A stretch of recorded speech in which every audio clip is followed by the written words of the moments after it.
Good evening, everyone. Welcome. I'm Associate Professor Carrie Fioramonti here at Gulf Coast State College. I teach biology classes here, and tonight we have a wonderful visitor. This is Ray Bodrey. He is our IFAS Extension Agent and Director over in Gulf County. I think I got most of that correct. Yeah. So Ray's actually here this evening to tell us about really a topic that I was completely unaware of.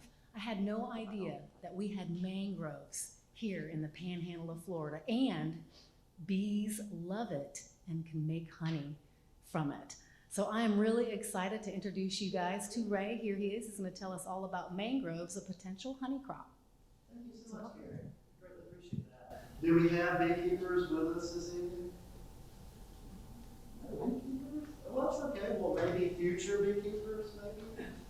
Believe me, this presentation is, you don't have to be a beekeeper to really get the knowledge out of this presentation of what's going on around. So, yeah, without further ado, what about, did anybody know we already had mangroves here? I didn't know. I didn't know either. I moved here in 2016 from Georgia, and I did not know. And we teach a Master of Naturals program. Maybe you guys might be familiar with that through UF Extension. And so the funny thing is, we were unveiling a new module. So it was kind of a train-the-trainer session. And the new module that we were teaching is like an environmental stewardship kind of program. The new module we were teaching was coastal shoreline restoration. So we taught aspects of restoration, like shoreline restoration techniques, oyster restoration, and mangrove restoration in this module. And I kept thinking throughout the trainer session, for us in the Panhandle here, what are we going to do? Okay, we can handle the shoreline stabilization kind of part. We can handle the oyster part, definitely. But when it comes time to a field trip for the group, are we going to all have to load up and head to Tampa or St. Pete to see some mangroves? And that's when a much more seasoned agent told me, Ray, you have mangroves in your bag, in St. Joe bag already. So that was really awesome to find out about, and definitely sparked my interest. And from there on, well, let me tell you about it. A little bit about what we have going on. We've got a couple of slides, just sort of a primer to kind of get into the talk. I don't know if you guys are familiar with the bee college that we have in Gainesville. That's coming up March 17th and 18th of next month. This is where we host a 2-day on-campus session for beekeeping.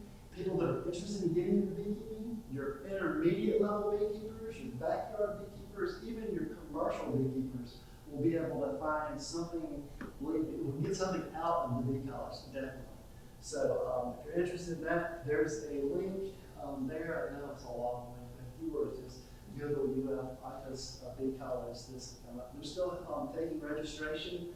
I'll be there for a couple of days. I'm actually teaching a lecture that's similar to this one, as well as one on bee pastures, but we have agents in the district and throughout the state that give presentations on all aspects of beekeeping, as well as specialists on campus.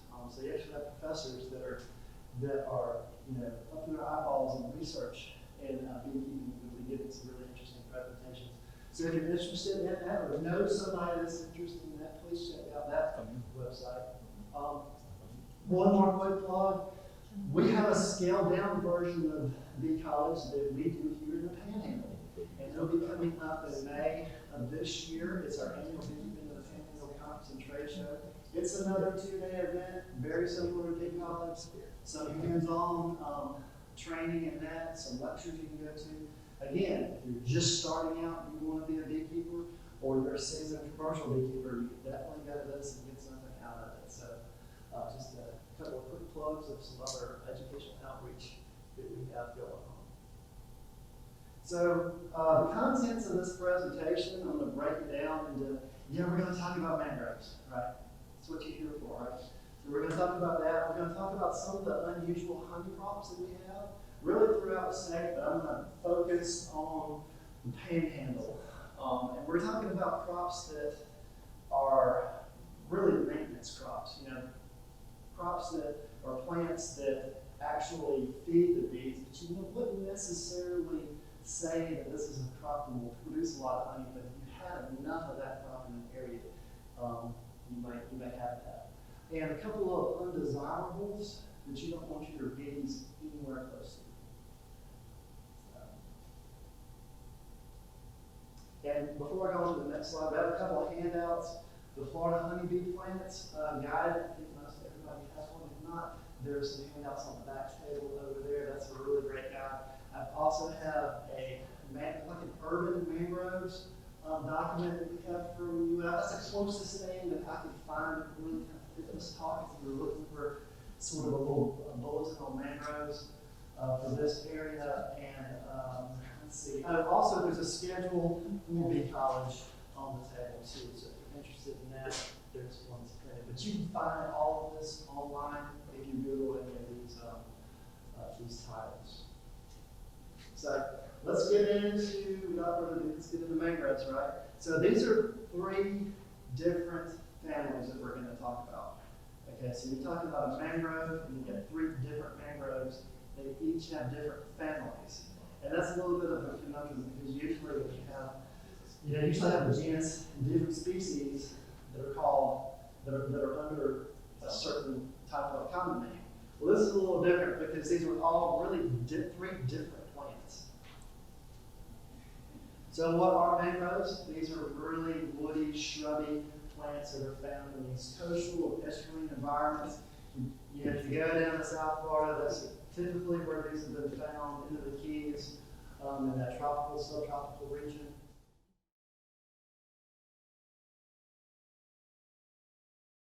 How about this? Does this sound better? It does. I have a really nice radio voice. Let's see. No problem. No problem. That's right. We're all about quality. We're all about quality here. So we're talking about 80 species worldwide. So there's a number of these species throughout the world. Only 3 are going to occur here in Florida, and that's the black, the red, and the white mangrove.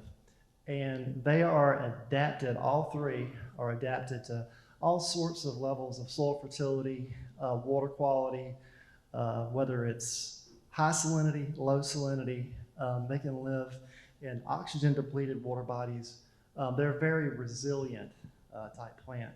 And they have these propagules too. And we'll get into that a little bit, but that's how they seed and how they reproduce. So what we're really talking about too, about where these are distributed across the globe, is really 25 degrees south and 25 degrees north there in latitude. So it's just that belt right across almost the center of the globe there. Found in 118 countries, okay? So they're found mostly, like I said, in the Keys, all the way up to Cedar Key, and on the Gulf of the Cape Canaveral. You can see this is a little bit older diagram here of where they're found. And the best way to describe this is where you're seeing them in larger pockets, okay? Larger densities, larger populations in these areas. So the 3 mangroves, and they have an associate. So they have a pal that likes to hang out with them too. So as you can see, what's one of the things out of these 3 common names here? You see red, black, and white mangrove. What's something out in the parentheses there that you just see right off the top there? They're all different genuses, just like I was saying. They're called mangroves, but they're technically not really related, as you can see. But the red mangrove is the one that you're going to see a little bit more towards, the tidal zone is what you're going to see when you're going to see those red mangroves. Not to say that they can't live closer up on the land, but then as you can see, the black mangrove there is more in the mean high, low tide zone, and then closer up on the shoreline. And then you'll see that white mangrove is more so up on the shoreline and even more of the upper beach interface area. You're not going to see, more than likely, I'd wager, you're not going to see the white mangrove in this area, just simply because of it cannot tolerate really cold temperatures. Now these black mangroves, as we found, yes, they can to a degree, and so can the red. But the white, yeah, it's a really, with the white, I mean, you're gonna see areas where temperature drops and they're just gonna be, whew, they're done. So when we say drop in the 40s, you're gonna see a lot of your white mangroves be out of the picture there. So with your buttonwood, again, this is an associate plant that you're not going to see really around these. This is more of a 10B plant zone plant that you're going to see mostly in South Florida, maybe up into the Tampa area, in Miami area, but nothing any more north than that. So let's go into black mangroves and see how pretty that bloom is there. And the nematophores that you see here that are coming up from the beach. So this is a way that they have they respirate. So their salt, when they pull in salt, this is how they excrete those kind of salt and gases that are filtering through these plants. They have a really beautiful white bloom that with the yellow petals there that bees are super attracted to. And these will bloom anywhere from May all the way to August. And these are the propagules that I was talking about a little bit earlier. So see they're the kind of lima bean shaped propagules there. Really interesting. So the black mangrove, so it's farther upland and upper intertidal salt pans and depressions. Like I said, it's more of a shrubby plant. You can see almost sort of azalea-like in a way. High salt tolerant. It excretes its salt also through the backside of the leaves. There's some glands on the backside, and you can easily see that white saltiness substance on the backside of the mangrove. They're very awesome root stabilizers too. They do a great job of stabilizing soil and coastal environments. Again, about the nematophores, that's where their aeration happens. That's where the gas exchange happens for the plant. Like I said, they're a tree, a shrub. It depends. They're kind of a subtree in some ways, in some areas, where, especially in South Florida, these black mangroves can grow as tall as 15, 20 feet. But they're more of where the red mangrove is more of a vertical, the black mangrove is more of a lateral growing plant. And one thing good, that was interesting about the black mangrove is it could really handle some tropical force winds, I can tell you. It's a really great plant to use to see as a buffer on coastlines. I can tell you the amount of black mangroves that were in the St. Joe Bay have really buffered an area to where it's really been a great erosion control tool for our bay. And I can tell you, Hurricane Michael did not really hinder the growth of black mangroves in our bay. So again, the blooms appear in spring and early summer. Really pretty white flowers, a little bit of yellow there. The lima bean shaped propagule is there again. You can see it's only about an inch in size, really in length. Requires about 14 days in the water for germination to be complete. So once these drop and the tidal waters gather the propagules, they'll float around a little bit. It takes, like I said, 14 days here, and then they're ready to attach to a substrate and grow. So red mangrove, let's go ahead and move on to this species. And as you can see, the really awesome prop roots that it has, another stabilizing technique, as well as the propagules are a little different with the red mangrove, right? They're more string bean-like, with some really attractive flowers there for bees, with the yellow and white petals. So I have a volunteer for our 4-H program that took these photos. So this is the inner side of Cape Sandblast, in between really where the stump hole is and where Pig Island is. I don't know if you're familiar with St. Joseph Bay. So these are some red mangroves that were found that popped up through the marsh there. These pictures were taken last summer. So we have some red mangroves in the bay. There you can see the prop roots and the picture to the far right, bottom right. The red mangrove grows closest to the water again, excludes salt at the root surface instead of behind the leaves. As again, with the prop roots, which is an awesome stabilizer of soil and really creates some great habitat for invertebrates and fish. Leaves and flowers are really distinct. They will bloom throughout the year, but mostly in the warmer months. A little bit more about the red mangrove. There you can see the propagules, very, very string bean-like in description there. Again, they'll float vertically for a while as they're dropped in the water, and it requires about 40 days in salt water before they complete their germination process. And they can float around for even up to a year before they find a substrate to attach in. And then they're off, they're little juvenile seedlings, and then before you know it, they're mature plants. They grow pretty quickly in areas. Again, I'm going to touch on a little bit about the white mangrove. One that you're not going to see more than likely in this area, just because 40-degree temperatures will probably decimate a white mangrove. Located further back in the upland area, one thing that's interesting about this mangrove, there's no kind of aerial roots, there's no nematophore, there's no prop root that you would have there. That excretes the salt through the leaves.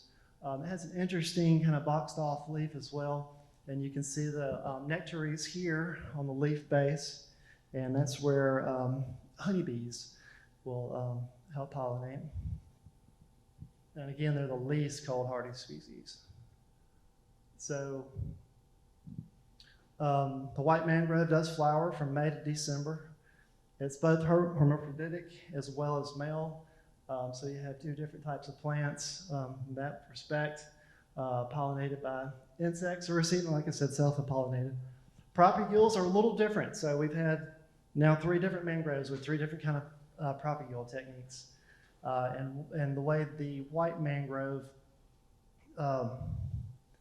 those propagules are formed as they're basically like little flattened little lenses, almost like little contact lenses in a way. And it requires about 8 days in the water to complete the germination process, and then they'll start the seedling and go through the similar process as the red and the black mangrove does as far as producing a seedling.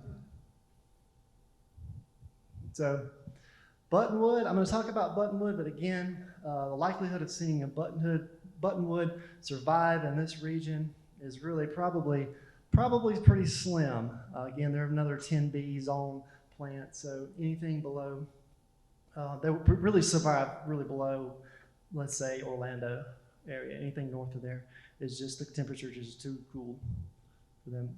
Another a way to differentiate between a buttonwood and a mangrove is to view the leaves. The other 3 mangroves have the white, the black, and the red have do not have alternate leaves. They're and it has these short petioles and paired glands, as you can see in that middle picture, and that's where the honeybees like to find their nectar there. So.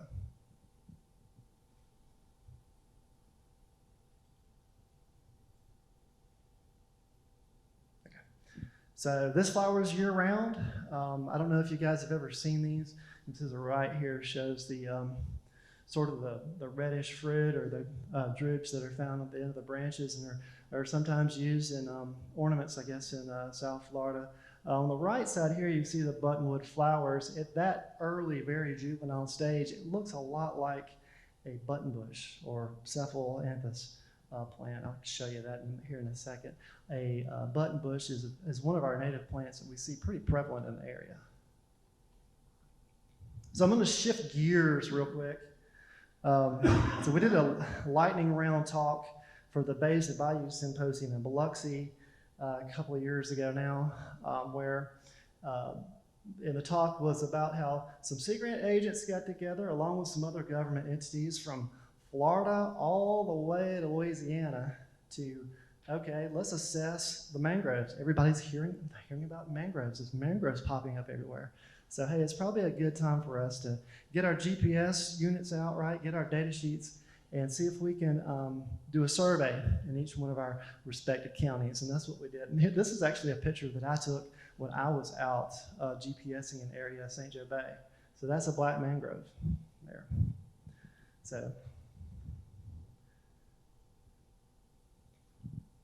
So what we were trying to do is to really start some baseline data on expansion and survival rate of the mangroves in the Panhandle and throughout the southern region, coastal states.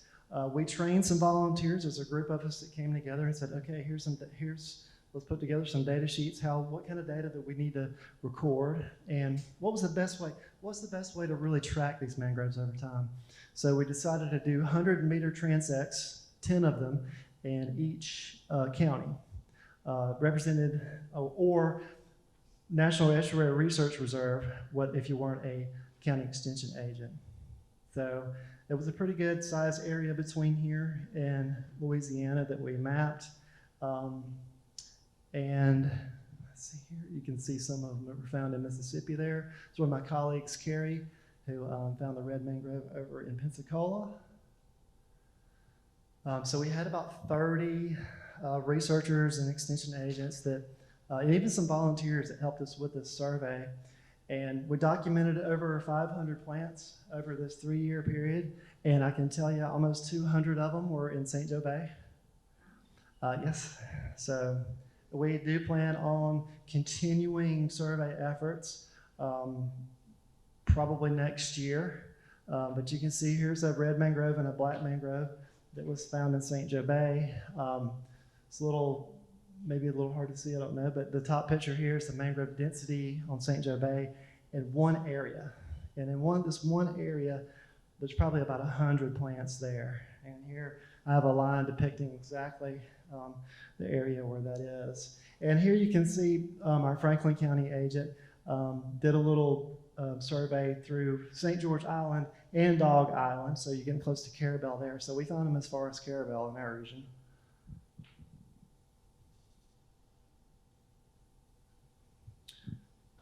Okay, so I'm going to shift gears for just a second and talk about some plants that could produce some named honey in the right situation. And as you can see, we kind of spared no expense with this 1995 slide that I have. Okay, so Brazilian pepper. Who knows about Brazilian pepper? Eek, right? So Brazilian pepper is one of our top 10 invasive plant species in the state of Florida.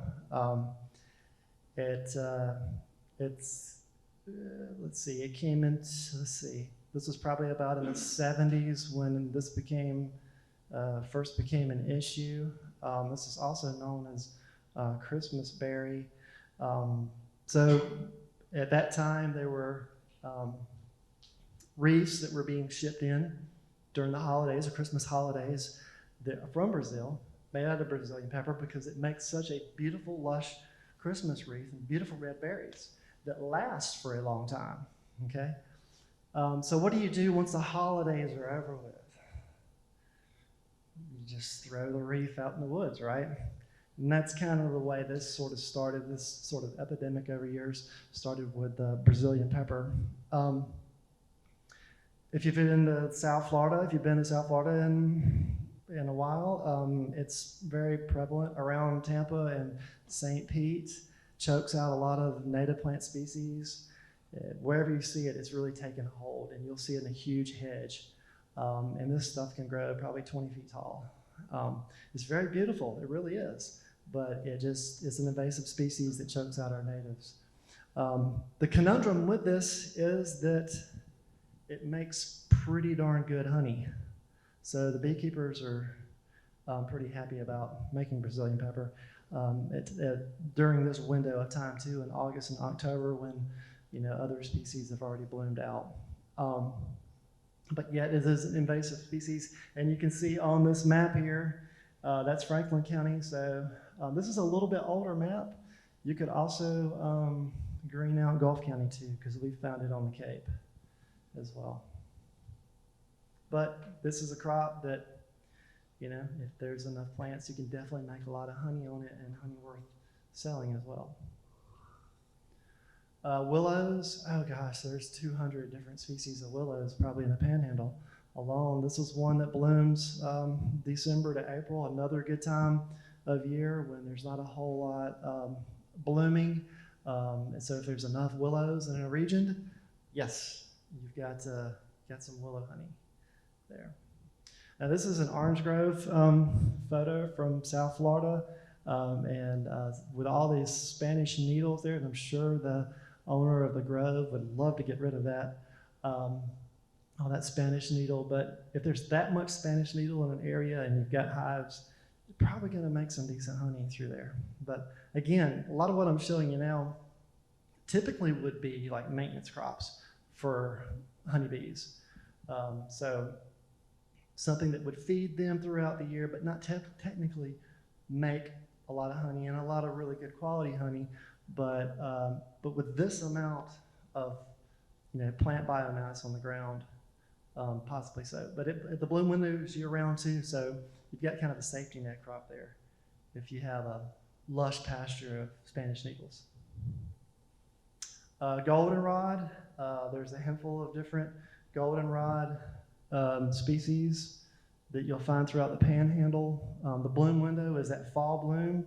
Typically, a lot of the beekeepers in the Panhandle, if they're in an area where they're going to have goldenrod, they just leave it on. They don't even pull the honey. They leave it there for the bees to have food over the winter, the cooler season months. But this makes pretty good honey, and interesting honey too. Anybody ever had any goldenrod honey? You got to try some. It tastes like, to me, it has a molasses kind of cane syrup taste to it. If you ever taste it, you'll be like, this isn't honey, this is pancake syrup. But it's actually goldenrod honey.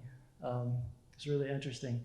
And this is somewhat just like down in the Keys with mangrove honey. This is goldenrod is a good niche crop for the Keys, for beekeepers there.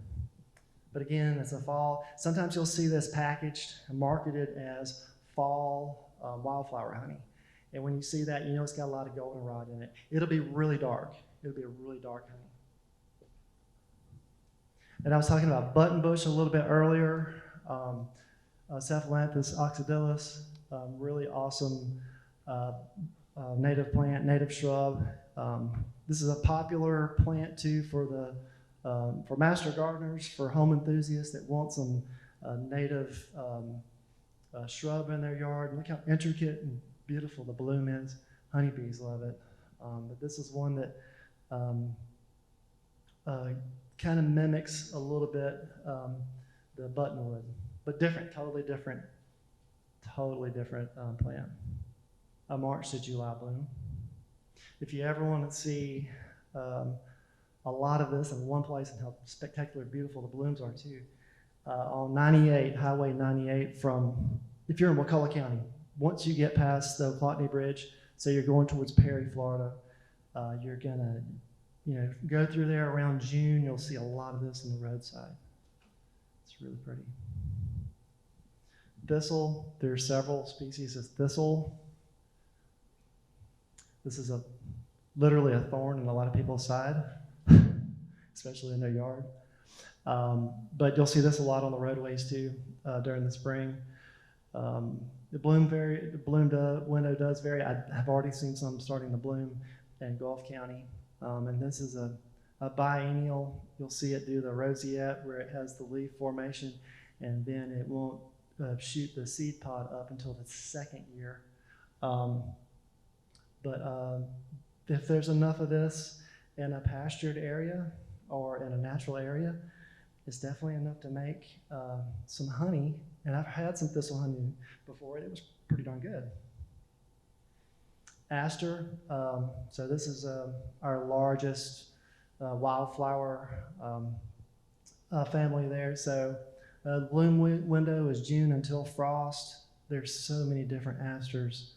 So if there's an area where there's wildflower plantings by DOT or by Native Plant Society, it's a great place to put some honeybees. Giant ironweed. Got a couple of these here. The window here is from June to August. Really colorful giant ironweed is a great one that you'll find throughout the coastal areas, especially here in Gulf and Bay counties. Another one is dense blazing star, Leatris. I can tell you can go out to Cape San Blas and see a lot of that. You see bees, honeybees all over it during the warmer months. So it's really pretty. Powder puff mimosa. So not in relation to the invasive tree mimosa, but so this is a native ground cover. It has these really neat, really pretty pink blooms that pop up during the latter summer months. That's a really nice ground cover too that you'll see master gardeners and other native plant enthusiasts use in projects. Partridge pea. So the bloom window here is late May to October. Partridge pea is planted in a lot of late season forages. Ranchers want to supplement their crop with a legume, and you'll see this planted in their pastures. So another good way to, another good idea to put bees in areas like that. And you can plant bee pastures to supplement a hive, nutrition, and enhance honey production. And this is something that you're seeing a lot more and more. Folks that have idle acreage and they have bees, and they have a little cattle, but they're looking for a way to really supplement their bees because it's getting harder and harder, and all sorts of reasons why it's harder to maintain a bee population. So bee balm or horse mint, this is that kind of purplish pink flower there with the partridge bee in the background. Those are two that are great to grow together, and those can be just broadcast over an area. Perennial peanut is another a great forage that can be used for livestock as well as for a bee forage. There's some other warm season, warm season cowpea, bee balm, sunflower. Sunflower is another one, annual, that can be used as well to enhance bee nutrition. And then as far as the cool season, plants like vetch and any clover. There's all sorts of clovers. There's white, red, crimson clover, ball clover that are relatively inexpensive to plant. So on to a couple of undesirables. And there are two main undesirables that you want to definitely look out for. And this is not one of them. Okay, I'm going to show you this slide, not to confuse you. I'm going to show you this slide before I show you the bad one. So in the Ciliaceae family, you've got buckwheat tree, white tie-tie, spring tie-tie, ironwood, basically all subspecies. Those are your common names. You've probably seen this type of tie-tie in coastal areas. We have it all over Gulf County. Is blooming right now in some patches, and even Franklin County. But as you can see, okay, so this is one of our native tie-ties, and you can kind of see how the bloom is just really there towards the end, and it really follows the branch line. Beautiful white flower, really good honey. a lot of beekeepers make some really great tie honey. Okay, so I showed you that. So there's an intricate bloom that starts very early on. So still a good guy, okay? Buckwheat tree, like I said. Okay, here's the one that you want to look out for. So this is summer tie.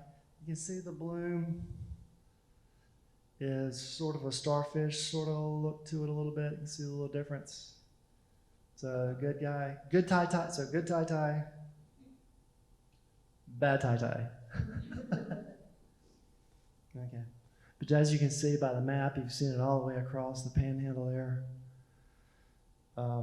The problem with the summer tie is, and it's going to bloom about the same time as the other tie, even though it's called spring and buckwheat.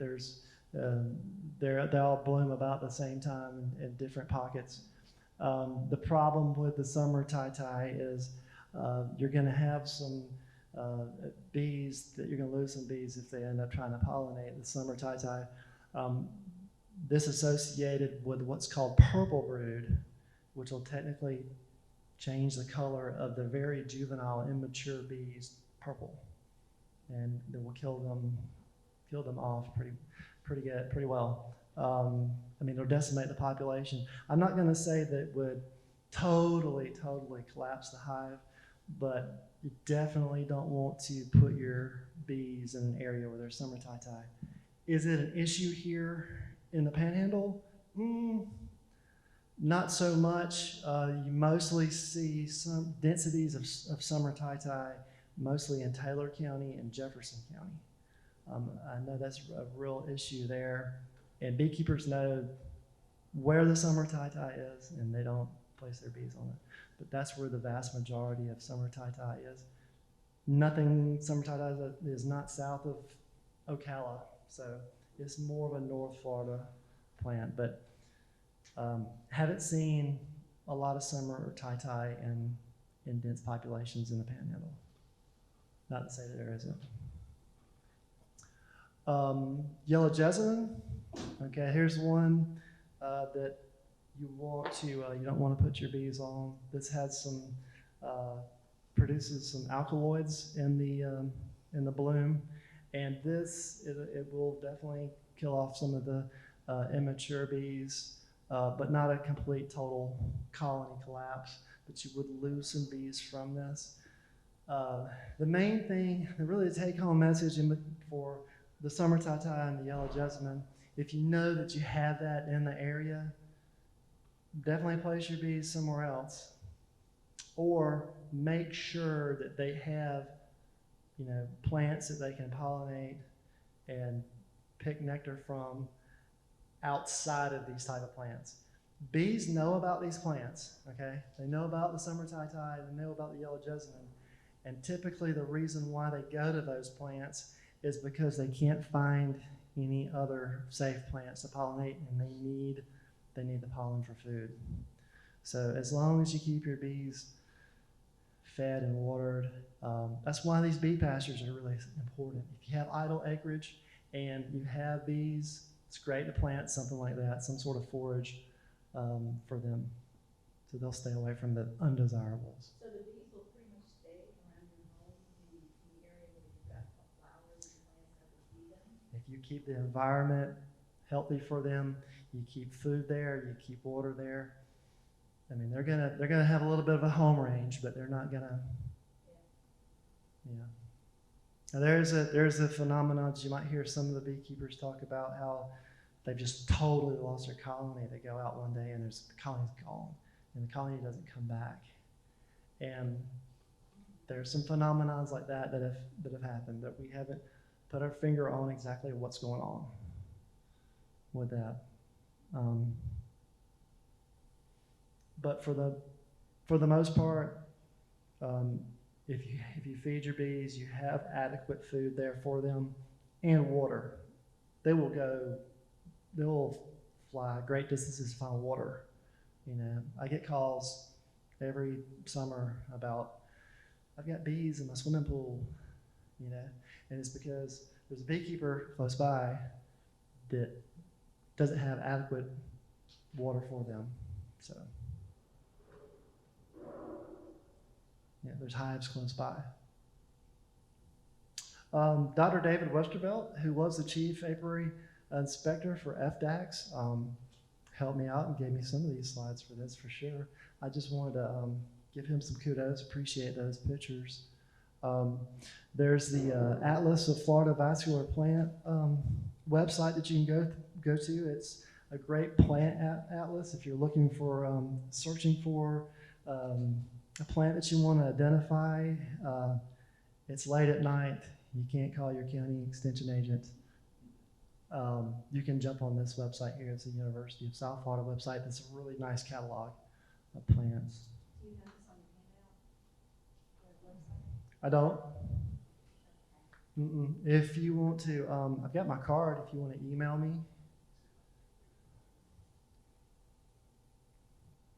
There's another great website here, the Biota of North America program, North American Vascular Flora. That's a good site too, the bonap.org. And this is just a picture of a friend that was helping us map some mangroves in on St. George Island. It took that photo of a blooming, beginning bloom of a black mangrove.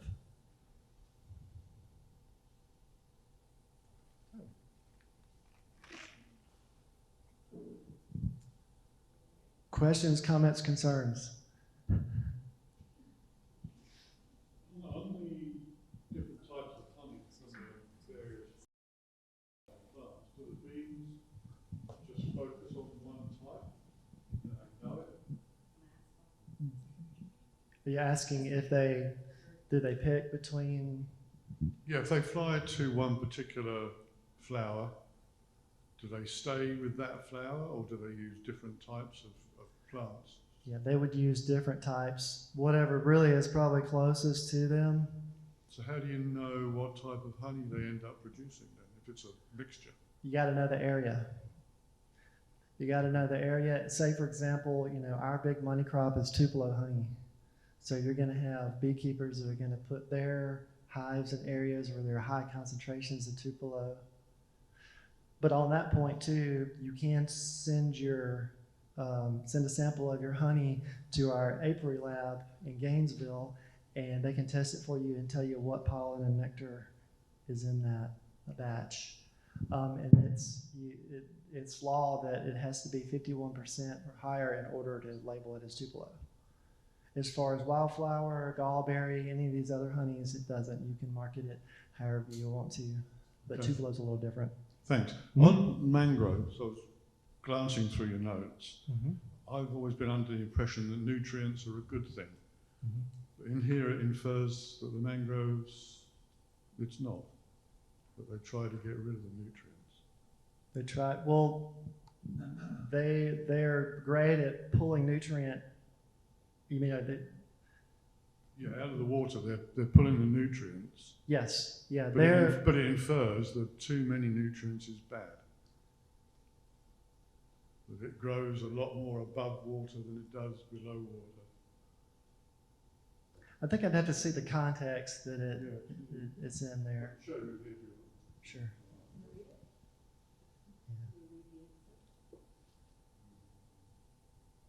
You have a high nutrient deficiency. I think it's talking about here, like in areas where you have stormwater concentrations, where the water may be high in nutrient. The plant is taking it up, so you'll see the top side of the plant will be larger than the.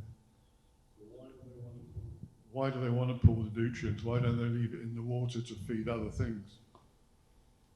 Well, I think it's saying if it's in a high nutrient area, because you can get to a point where if nitrogen levels are spike, you have a water quality issue, because that could trigger algal blooms. An increase in nitrogen in a water body, depending on other variables, can drop the dissolved oxygen and actually lead to fish kills. So. Okay, thank you.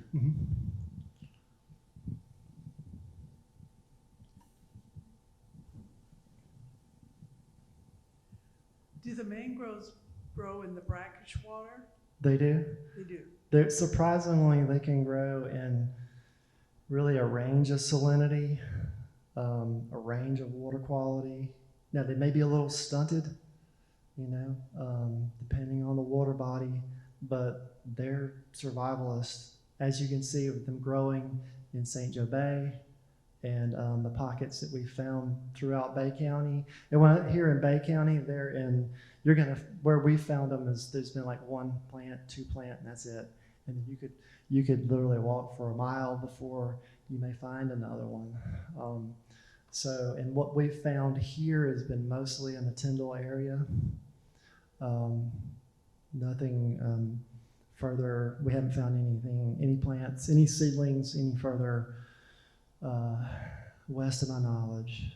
But St. Joe Bay is where really the mass of these plants are, and it's mostly black mangroves that we've found. They're, I think, a little more resilient. Again, the reds are kind of along the lines of the whites, where they can't handle the cooler temperatures. Although reds can handle cooler temperatures than the white, but if it hits a freezing mark, you probably 50-50 shot on the reds. Where the black mangroves, they'll probably be just fine. More black mangroves than what you found? I mean, is there no way to plant more? Well, let's go back. Really, they're not. This is a natural expansion in a way. So they're not native. They're native, but they're not native. So Okay. they're native to South Florida, but they're not native to this region. Okay. So do we want more mangroves here? We'll see. We'll see. We're trying to save the bees, aren't we? And you're We're saying trying to save the are right. bees. Yeah. On the flip side of that coin too, like I was talking about, they're great shoreline stabilizing plants. They may end up, I work with some scallop research as well. So we always seem to have an issue with, the floor of these bays moving and the sands moving, the seagrass habitat moving. So maybe eventually with enough mangroves, they'll stabilize some of that and help, more, concrete the habitat area for scallops, and maybe our numbers will increase. I'm going way out on a limb by saying that. Yeah. But who knows? But they do form, especially the reds, them being out in the more tidal area, can produce some really nice habitat for fish and bivalves, any invertebrate. They make a really great ecosystem. They're awesome carbon sequestration plants as well. They take up and hold carbon, so that's one thing. It's one of our major issues as far as greenhouse gases go. So they're really, I think they're a welcome addition to our area, and we'll see how they, how the expansion goes from here on. But we've been tracking it. When I say we, not me personally, obviously, but UF, FWC, other entities have been tracking mangroves for a couple of decades now in the Panhandle, and it's been a slow migration and expansion and numbers developing over time. But yeah, I had a natural resource intern. This was the summer before Hurricane Michael, and she mapped almost 200 mangroves then, about 100, maybe like 180-ish mangroves, if I remember correctly. I would say I did an impromptu survey not long ago, and just visually, I didn't count each plant, but just visually inspected the area. It wouldn't surprise me if the area where we mapped those mangroves, which I, by the way, I affectionately call a mangrove prairie. It looks very much like a prairie. I would say those numbers are probably doubled. That's good. That's good. And there's more and more red mangroves I'm seeing in areas too. I've seen areas where, in St. John, speaking only for St. Joe Bay, where red mangroves didn't make it through the winter, but they obviously had propagules that they had dropped at some point because there are juveniles that are seedlings that are growing. So it's really interesting. Thank you for these questions. Absolutely. Another question. I was just wondering, there's a red, white, and black.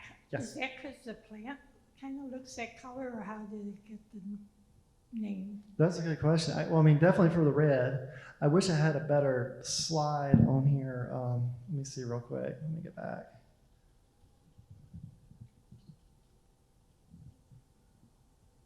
I like this slide just because it's one of our volunteers. You can definitely see by the prop roots, and you can definitely see that's a red. That's a very reddish tint to it. As far as the whites go, I think it's probably because of the bloom is where they get that common name. Where the black mangrove gets that from, I don't know. But there are areas, you see these nematophores here I was talking about earlier. They're really amazing. There are areas in St. Joe Bay that this just, I mean, you couldn't walk across, you couldn't walk from here to the doorway, and there's no way, just because they're just nematophores everywhere. It's really cool.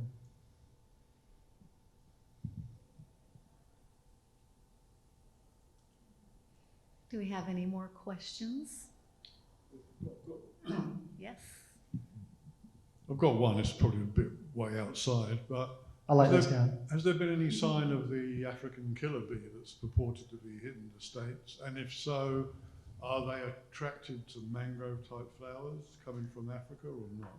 I would wager that they would be attracted to any of our flora and fauna that they could, definitely use for pollination purposes and feeding their hives. To this date, I don't know of an occurrence where we've had those killer bees here in Florida, like there have been in other states, but not here in Florida, thankfully. And if you don't mind, I'll ask a question. Sure, We've Karen. talked a lot about honeybees, love them, love honey. What about maybe some other just native insects or native bees that maybe utilize the mangrove as well, that might be frequent visitors or associated? Associated insects, probably. That's a good question. Now, there are a number, this domesticated honeybee that I'm talking about here, there are other honeybees, there are definitely other honeybees that would target mangroves as far as pollinating purposes. Yeah. Do they all have kind of white flowers too?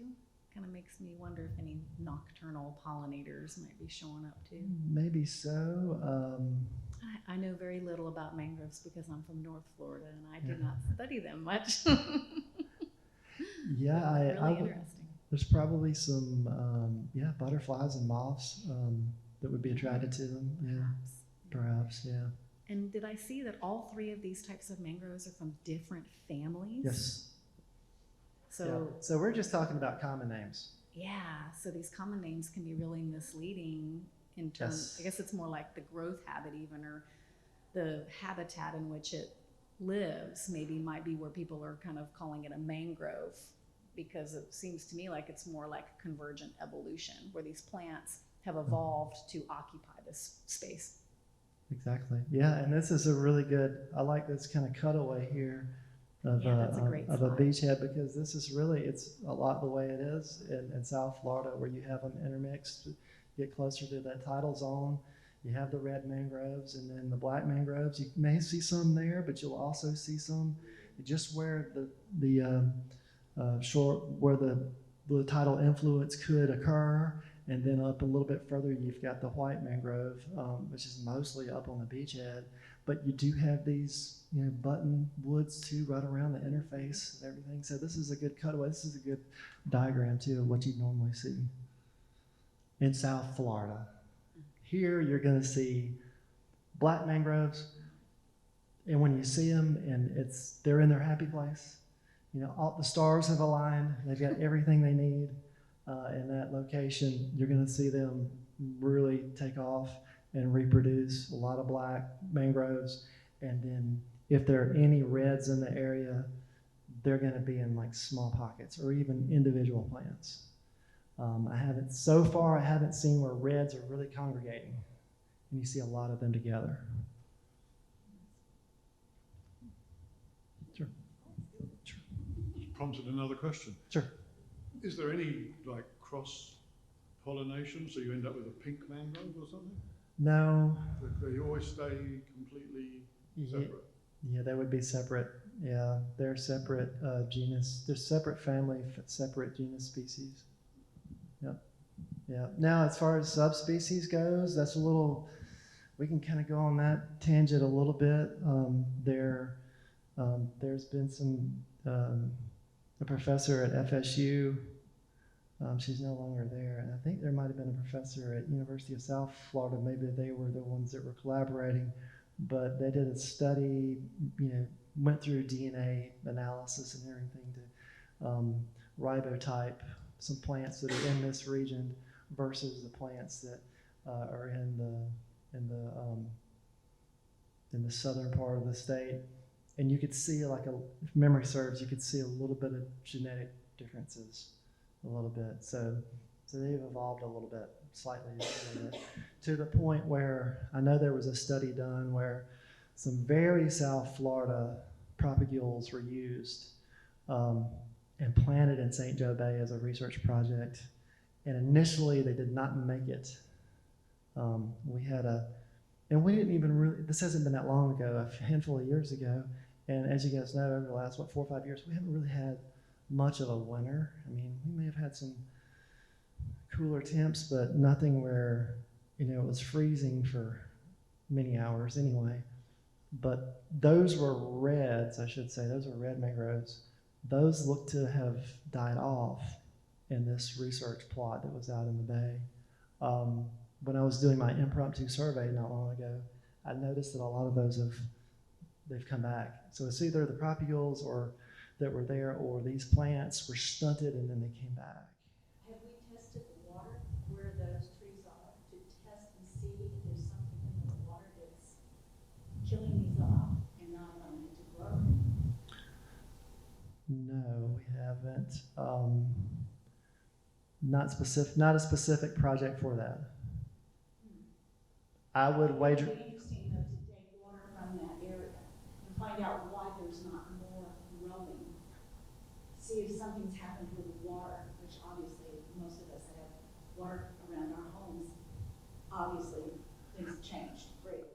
I think the conventional probably wisdom there and why maybe that there's not any research maybe spearheaded towards that I know of is that simply because of the temperature dependency of the reds, and that It's mostly black that grow in this area as opposed to the reds. you Yep. said. yeah, and they're very. I think that's why Yeah, 'cause they're maybe. south. But it'd be interesting to know about what the water quality is. Even where they're at. Yeah. Check the water. See Yep. what they got. Yeah. Next step is going to be definitely drone technology. One of Carrie's favorites. So yeah, a drone. Yep. Using drone technology, I know that we're starting to see where we're utilizing drone technology to map seagrass areas. The next thing too is going to be for us with this survey in these areas. Now that we have the transects, as I was telling you about, these counties, county extension agents that were involved in this survey, along with the research reserves, we all have these documented GPS transects. We all know where our populations are. So the next step, it's been long enough to go in and just fly over and be able to count the mangroves that are there. So, but we have I would say a wealth of. Yeah, exactly. We have really a wealth of knowledge of the mangroves that are in St. Joe Bay and I'll go back and I can't thank her enough. We had a natural resource intern from UF that helped map these mangroves. She didn't map all, but she definitely put a dent in the population by documenting, and she did a great job. We had a data sheet, and even for the survey that we did, that I'm talking about, we did ours a little different. I had her collect even more data than that. And I mean, she sized the plants. So we have dates, times when she sized the plants. So that's just that information right there alone is awesome. Along with the GPSing, she looked for any herbivory, to see if there was any insect damage or if anything was feeding on the plants. Oh gosh, it was like just a laundry list of characteristics. The data sheet was really long for us. And we have almost 200 of those. So it'd be great to go back now and see how well they've grown and what characteristics are different or the same. So.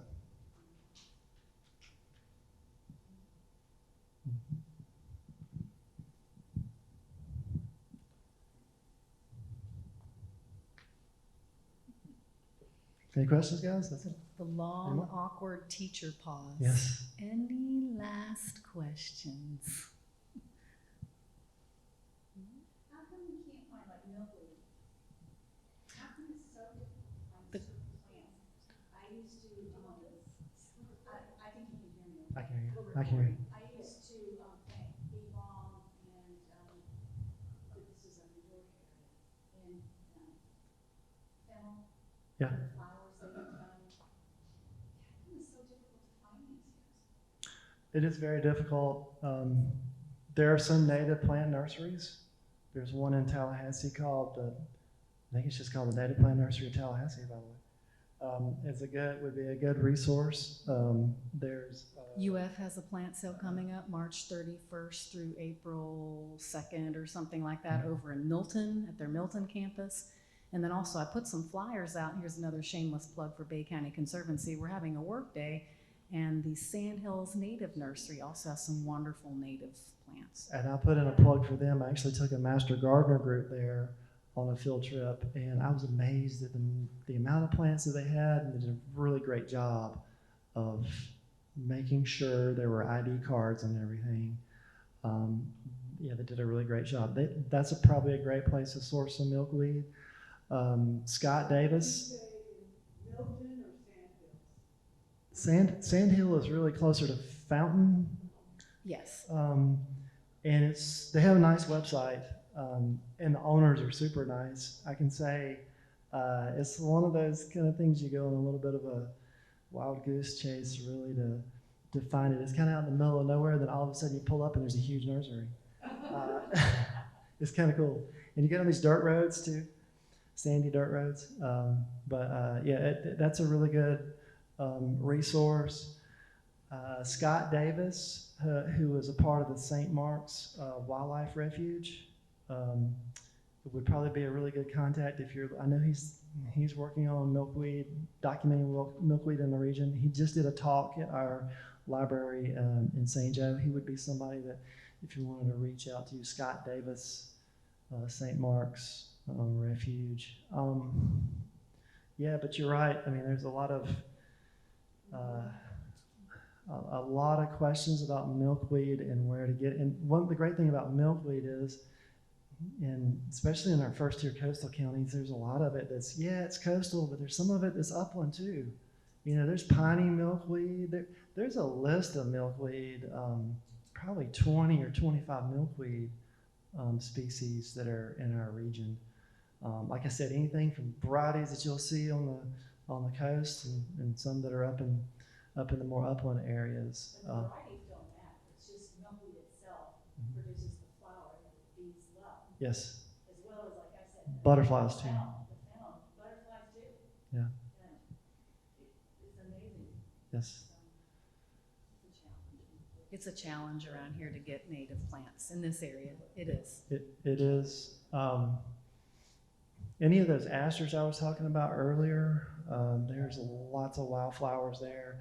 If you're looking for seeds, the Wildflower Federation of Florida, I believe it is, You may be able to get some packets of seed from them. Sometimes they'll mail you some seeds if you're looking for at least some annuals. They probably have some perennials too. Oftentimes in the spring here in Bay County, there's like a home and garden expo. I don't remember if they had one last year, but I remember the ones that I've been to in the past, and they have them in the spring. They have a native plant sale. So be looking for that if they have one this year. And again, I happened to have had a UF recruiter in my classroom today, and she mentioned that plant sale in Milton, and it's at the end of March. And apparently people line up at the break of dawn to get out there and get the plants because they get picked over really quickly. So it's a really great resource. Did you say it was on this information that you passed out? It's brand new information that I learned today, and it's going to be the University of Florida at Milton, over in Milton, Florida. And they'll be having a plant sale, and I want to say it's March the 31st through like April the 2nd. I'll be there. Some of the garden clubs in the region too will have plant sales. I know St. Joe will have one probably in June, I think. So if you want to check their Facebook page, I don't know if they'll have milkweed, but they'll have tons of native plants. So and a lot of these garden clubs and master gardener groups too are very much geared towards native plants. So I think they tend to even harvest the seeds from plants that have flowered and fruited. A Sweet Bay chapter here in Native Plant Society, I would also imagine, would have seeds. We need to bring them in. Yes, yes. And you know, like Baywatch, this is what we do. We do plant the seagrass and put shell out. And so, you know, we're trying to build up the shorelines in that respect. They can grow so much as Michael. yeah. So much damage. Again, back on Michael, I was amazed at how you would thought some of these mangrove densities would have been really damaged due to Hurricane Michael, but that wasn't the case for Gulf County. They were good and anchored into the sediment there and the shoreline, unlike oak trees and pine trees. So, yeah. That's good news. I'm going to have to change a little bit of my marine biology course now that I have learned something about mangroves, that they're moving north. Yeah, cool. That's right. Very cool, Gary. Yeah. Thank you guys. And thank you very much. Thank you guys for coming. Thank you so much, Ray. We appreciate you. And I also wanted to just mention to everyone, I did lay out a few flyers for our next citizen science seminar. It's going to be Kennard Watson with Turtle Watch. He'll be here on March the 21st at 6 p.m.